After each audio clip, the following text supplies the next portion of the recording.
O James Kawiluna Kaulia, ka peliki kena nui o na ahahui aloha aina o ka pae aina.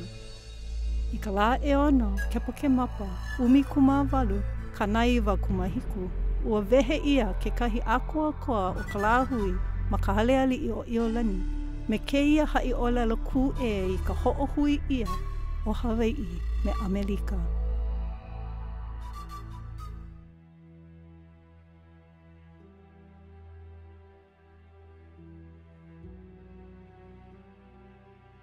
He aupuni kuokoa ko kākou, inai ia e nā kamehameha i moe akula.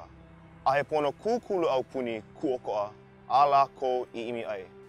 Oia kā kākou e hauoli nei i kia la.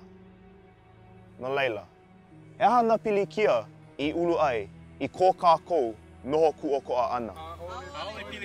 O ke kuokoa ana ma kuali'i i imi ai i pono ho'oilina no ka lāhui.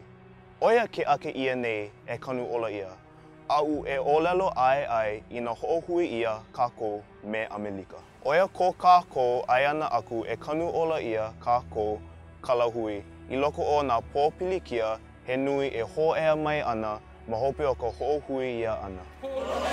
No laila, mai makau, e kūpaa ma ke aloha i ka aina, a e lokahi e kamanao. E ku e loa aku i ka ho'ohui ia o Hawaii me Amerika, ahiki i ke aloha aina hope loa.